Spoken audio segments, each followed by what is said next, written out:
he comes down specifically to this holy land of Sri Vrindavan Dham. So once when Krishna approaches Srimati Radharani in Goloka Vrindavan, tells her it's time for our pastime, so you have to descend down. Srimati Radharani, she expressed her concern that there are three things which are very, very dear to her.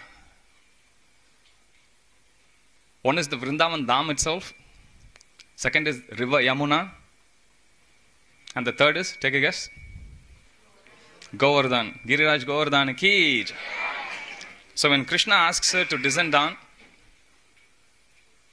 she expresses that she can't live without Giriraj Govardhan. And Krishna, to pacify her, he said, don't worry about that, they have already descended down. And then Srimati Radharani descends, and so did Krishna. And during his pastimes on this planet Earth, a little over 100 years, 5,000 years ago, Krishna performed a lot of wonderful pastimes. In fact, in Srimad Bhagavatam, Shukadeva Goswami explains how after performing all these beautiful pastimes, Krishna himself sits and he meditates on his own pastimes. And he was satisfied. Yes, I have done enough pastime for all the conditioned souls to simply remember them, and by so doing, they can elevate themselves above this material conditioning. And simply by meditation on these wonderful pastimes, they can go back to spiritual world. So that's the purpose why Krishna descends down in this world, and that's the purpose why Krishna does a lot of uncommon pastimes. Be it his incarnation as Lord Vamanadev, wherein he scales the entire material world in just 2 steps. Or be it Narsinghadev, the half man, half lion incarnation. Or be it Matsya Avatar, the gigantic fish incarnation, whose size was just 8 million miles. So on and so forth. So Krishna, whenever he descends down simply to perform all these uncommon pastimes and to attract all the fallen conditioned souls, that's us by the way, to his lotus feet. So this particular pastime of Krishna lifting Govardhan hill happened 5,000 years ago when Krishna was barely 7 years old.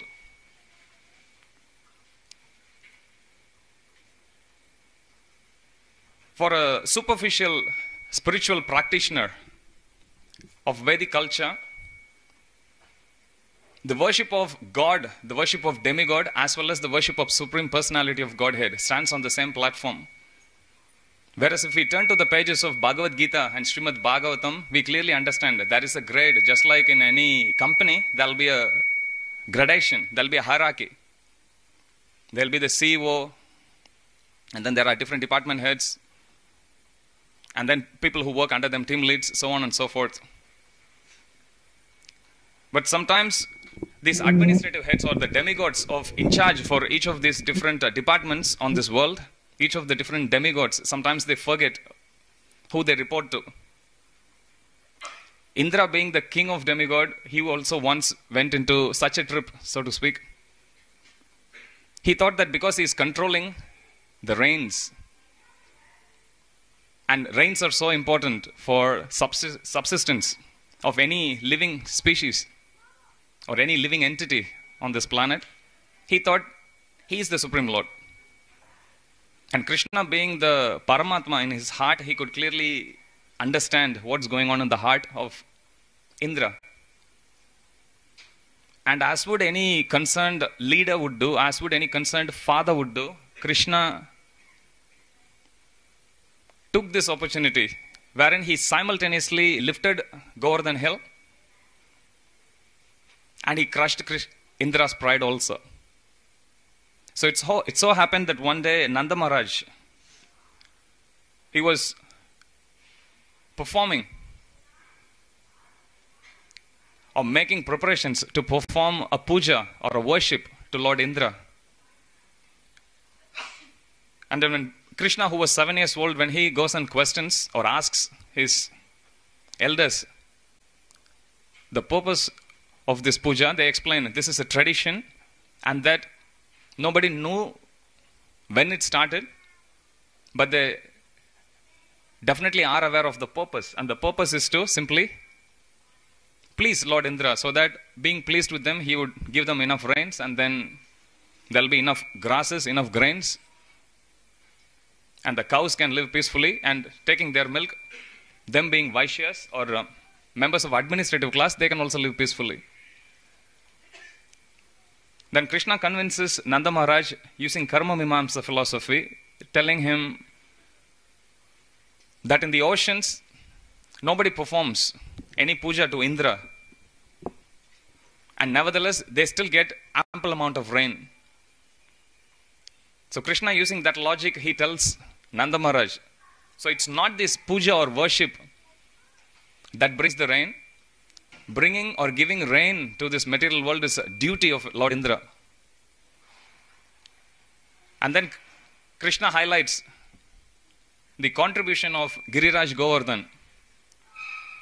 How being so sky high, it blocks all the clouds, bringing ample rain to the forest of Vrindavan.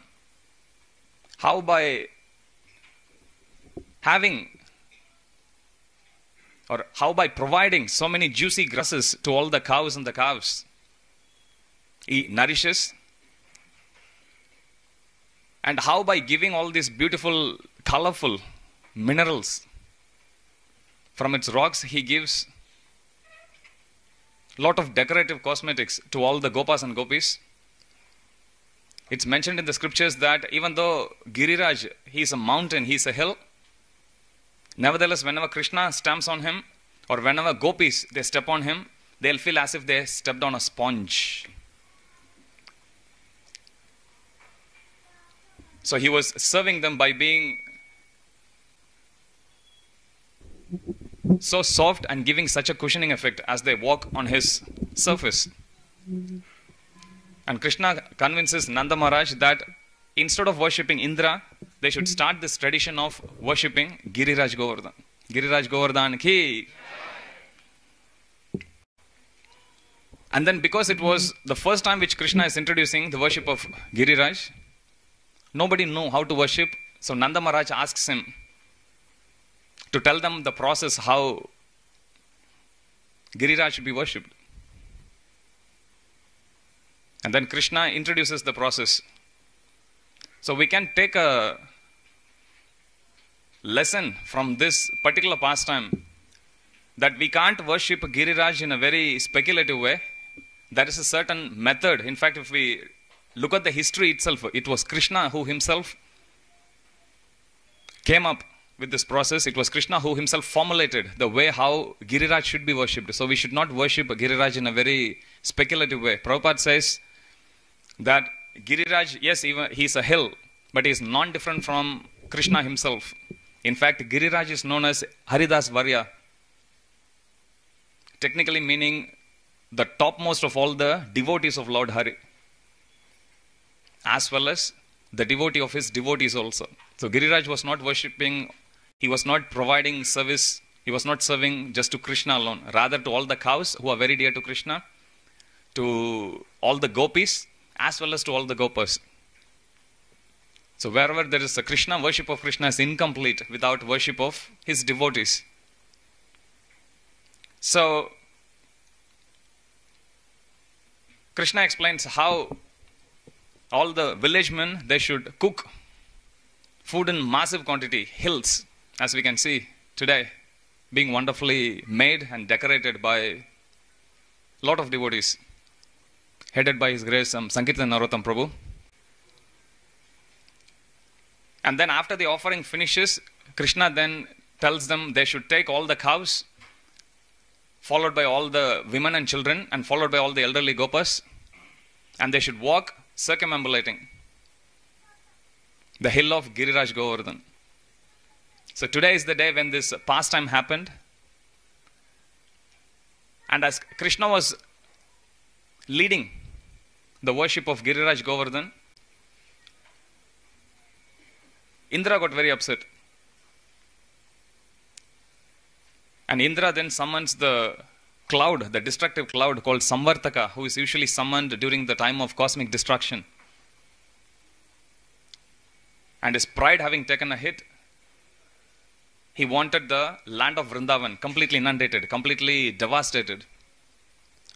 And then he sends Samvartaka first, followed by all the horde of clouds, and then he assures Samvartaka that he himself would follow in his elephant called Airavata. And then he would help in the destruction by throwing the thunderbolt.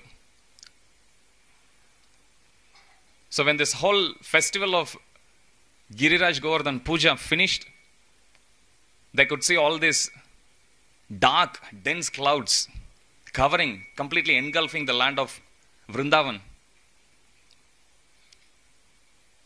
giving the residents of Vrindavan the feeling that the place is about to be destroyed completely. And as would the Gopas and Gopis do always, whenever they face any danger, what do? They call out Krishna. Hare Krishna, Hare Krishna, Krishna Krishna, Hare Hare, Hare Rama, Rama Rama, Hare Hare. So they went and took shelter of Krishna, and Krishna assured them not to worry. Then Krishna, with his weakest finger of his hand, which is the left hand small finger, with his pinky, he lifts Giriraj Govardhan on one hand. He has to do something uncommon, right? Then he picks up with the next hand he picks up the flute and he starts to play. All the while having simultaneously innumerable loving emotional exchanges with people from different age groups and from different walks of life, so to speak. To the elderly Gopas, he gave them the feeling that he is this very little child who can drop the hill of Giriraj at any moment, being so weak and being so soft-hearted. So to support him, they started to bring all big sticks and they were supporting. As Krishna was lifting Govardhan, behind Krishna, you would see, if you see the picture, we don't have it in the temple, they were lifting, supporting him. All the elderly Gopas. Yashoda Maharani, being completely overcome by parental affection of motherly love. This is the month when we worship Yashoda Maharani. Of all the 12 months, it's a very rare opportunity for us to glorify Yashoda Maharani. So we can always meditate on her motherly love to Lord Krishna on this auspicious month of Kartik. So she looks at Krishna being overcome by her motherly affection. How her little Lalla, little child, the darling of Vrindavan, how he is taking so much responsibility to protect all the village men, to protect all the inhabitants of Vrindavan by lifting this Govardhan hill. Prabhupada explains, when Krishna lifted, he picked up just like how a little child would lift an umbrella. And then the gopis, they were talking among themselves and they were looking at Krishna, being completely charmed by the grace, but the ease with which Krishna, first of all, lifting Govardhan hill, and secondly, playing also, as well as having all these wonderful loving exchanges with his devotees, without even mincing any word. So as this pastime goes on, Indra is baffled. And then he asks Samvartaka, what happens? Samvartaka wasn't sure what was going on. And then Indra starts to throw thunderbolt on the hill. It's mentioned that how even though Indra was using Vajra to attack Giriraj, Giriraj is still getting attacked on the surface, on the top surface, but on the bottom, Krishna's little lotus finger touching Giriraj was giving so much ecstasy that he was completely oblivious of anything that's happening. And when Krishna lifted the hill, there wasn't enough time for all the cows to get down from the surface. of Giriraj.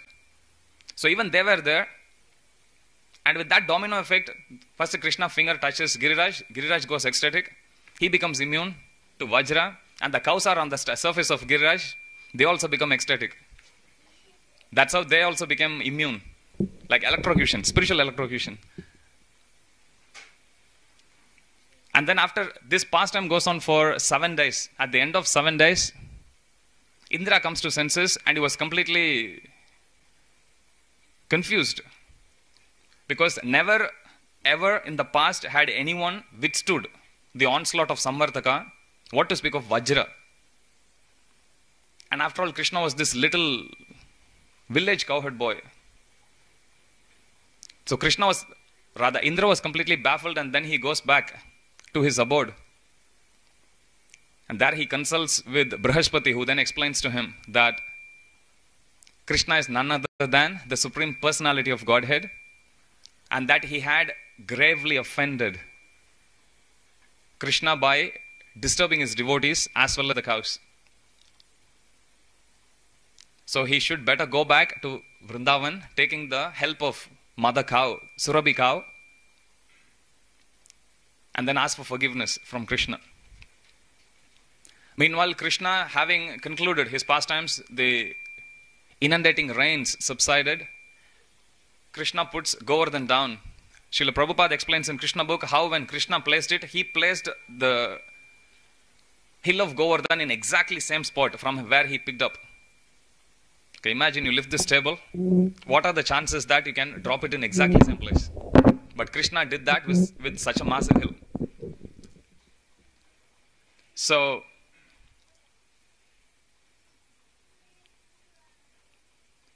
and then as would the Gopas always do, each one took turns and they embraced and they fed Krishna with so much sweets. So on this auspicious day, we can remember the glories of Giriraj Govardhan, the glories of the Supreme Lord Krishna, how he performed this pastime to assure his devotees time and again that no matter how big trouble, how big tribulations that may come in our life, if we simply take shelter of Krishna, just like how the inhabitants of Vrindavan, they took, amidst all these troubles, amidst all these difficulties we face in life, we can still dance in ecstasy. We'll quickly go around. They have marked different spots on this hill of Giriraj Govardhan. We can quickly go through them. And then we'll be doing an arati with kirtan. So that's the plan for next half an hour. So if I can ask all of you to turn towards Giriraj, we'll quickly do a parikrama. Please be seated.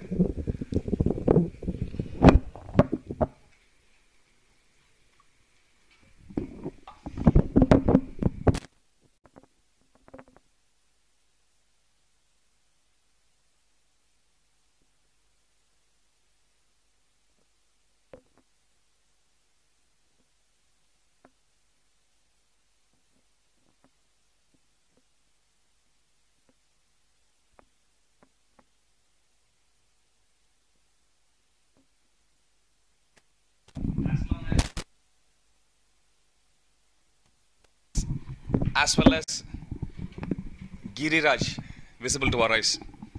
And it is said that at the end of 10,000 years of Kali Yuga, Giriraj would completely go under the earth, and he will no longer be visible to the material vision. So we are very fortunate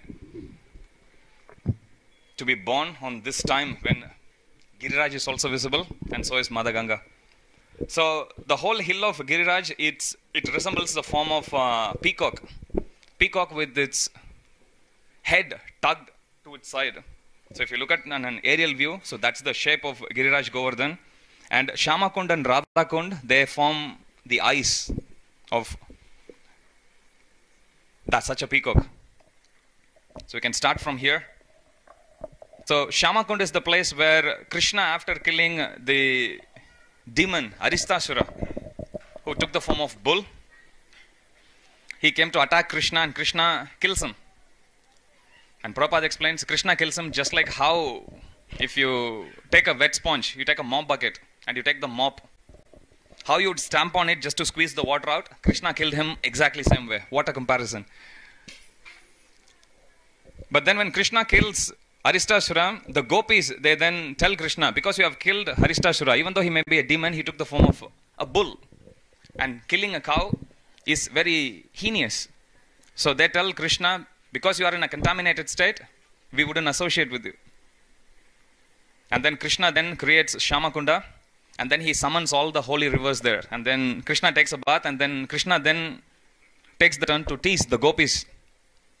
Now he uses the logic, yes, even though Aristasura was taking the form of a bull, he was still a demon. And you gopis, you sided with demon. So you are contaminated. And then Krishna says, so I welcome all of you gopis to come and take a dip in my kunda, my lake, and then become purified. So you'll be pure enough to associate with me. And then Srimati Radharani, she then creates this kunda. She declines the offer and then she creates this kunda called Radha Kund. First of all, summoning the water from Manasi Ganga, the celestial Ganges. And then meanwhile, all the holy rivers, they go and take shelter of Krishna, praying to him to allow them to serve Srimati Radharani. And then having taken shelter of Krishna, they are then allowed to come and fill Srimati Radharani's kunda, sacred kunda. And then Krishna says that Srimati Radharani, Sri Radha Kunda is very dear to him than his own life. Shri Shama Kunda ki, Shri Radha Kunda ki joy.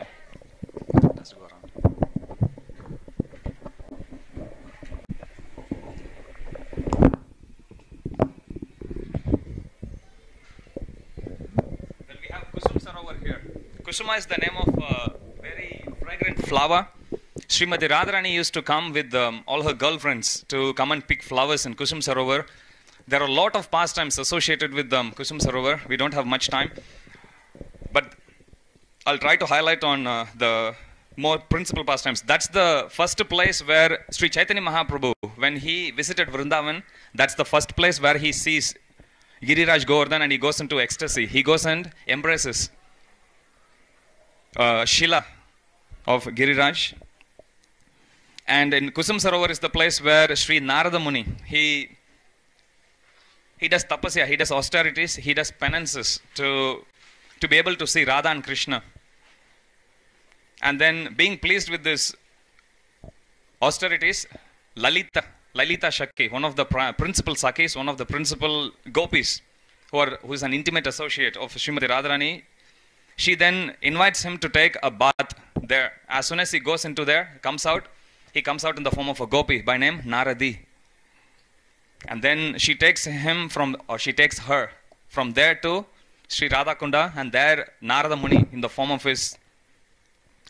gopi, he takes darshan. He sees both Radha and Krishna, and there Krishna instructs him to go and write scriptures in detail explaining about the nuances of bhakti, nuances of devotional service.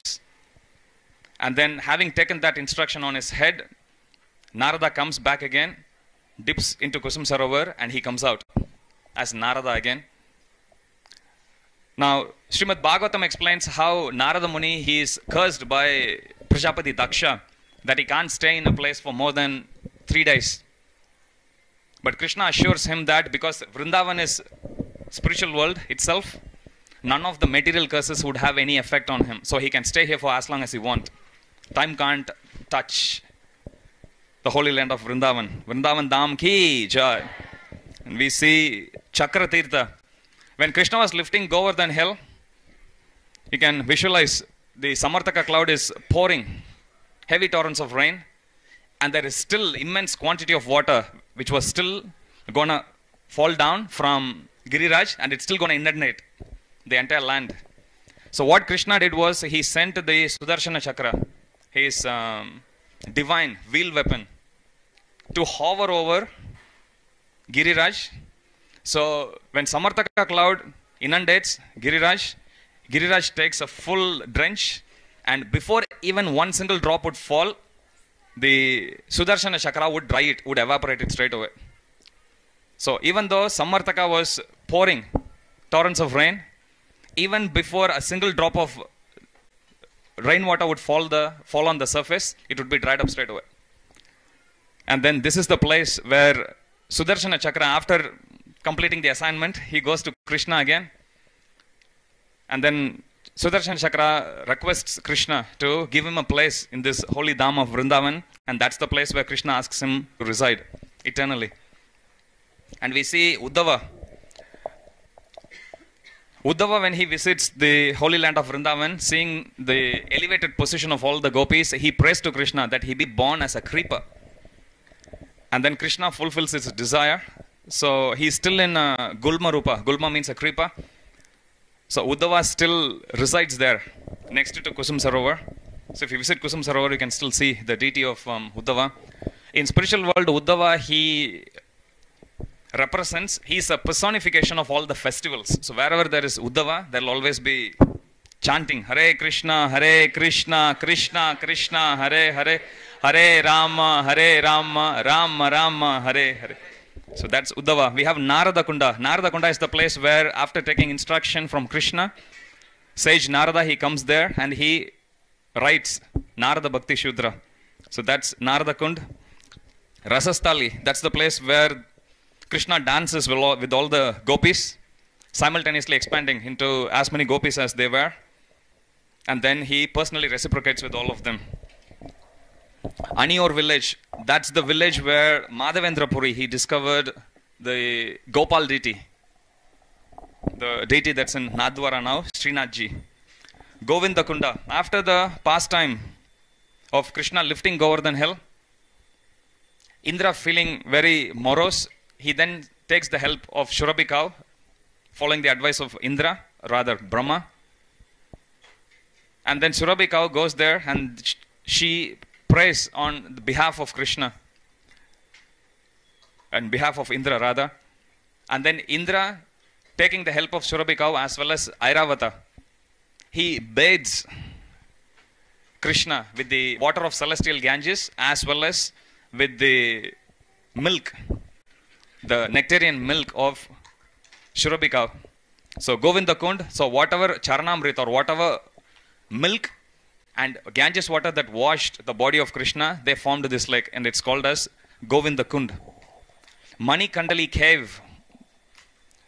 So that's the cave where Srimati Radharani and Krishna, they performed a lot of intimate pastimes. It's one of the Bhajan Kutir, or one of the places where Raghava Pandit, he resided. He was chanting constantly the holy name of Krishna.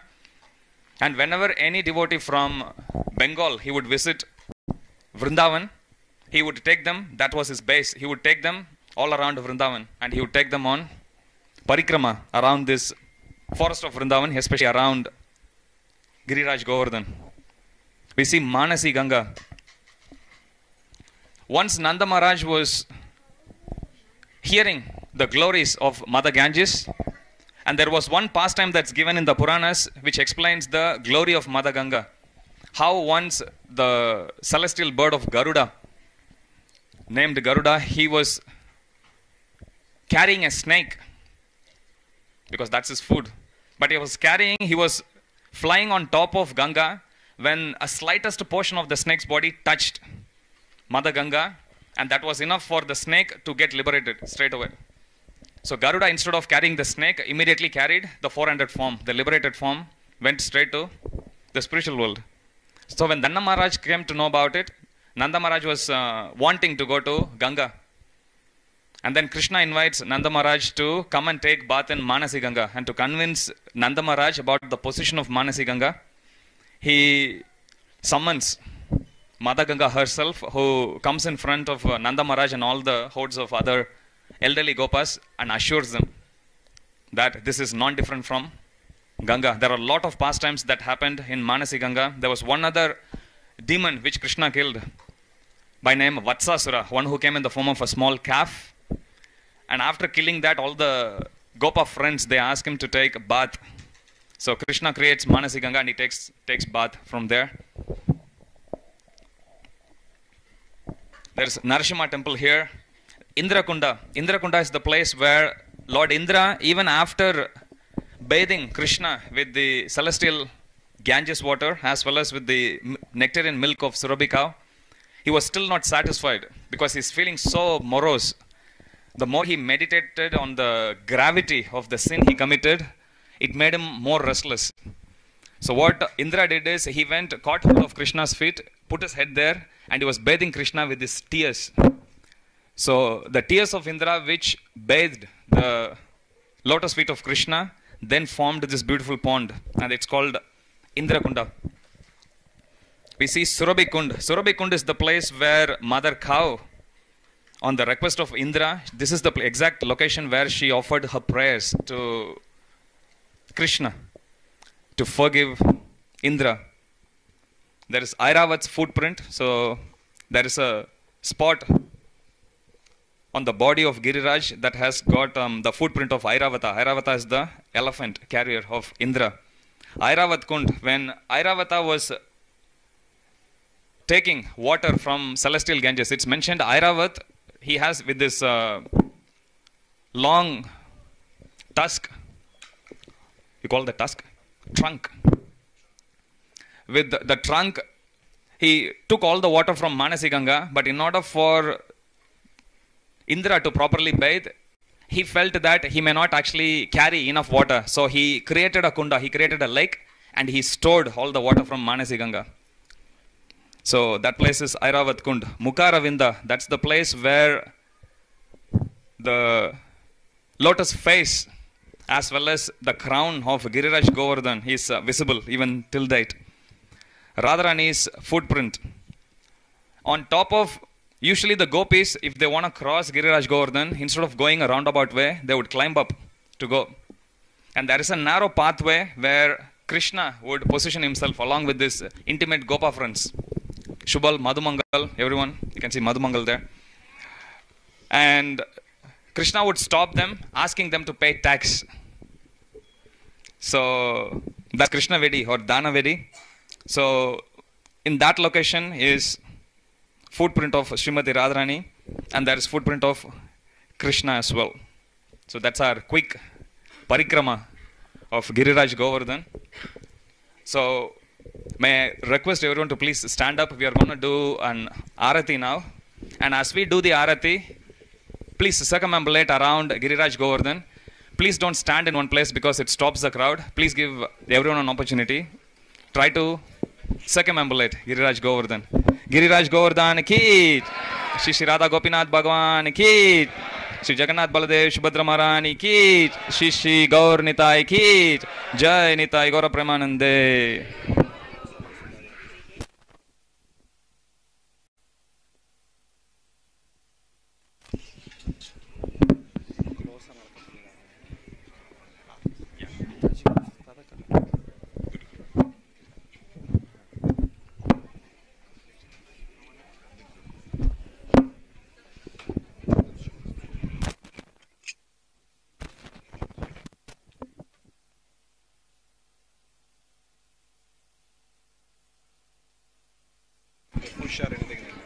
Hare Krishna. I've been requested to please not to walk too close to the Govardhan because otherwise they may fall. So go a little bit, keep a little distance a little bit. Jai Shri Shri Giriraj Govardhan Nath ki, Shri Shri Radha Giridhari ki, Jai Shri Krishna Chaitanya Prabhu Nityananda Shri Advaita Gadadhar Shiva Sati Go Bhaktavinda.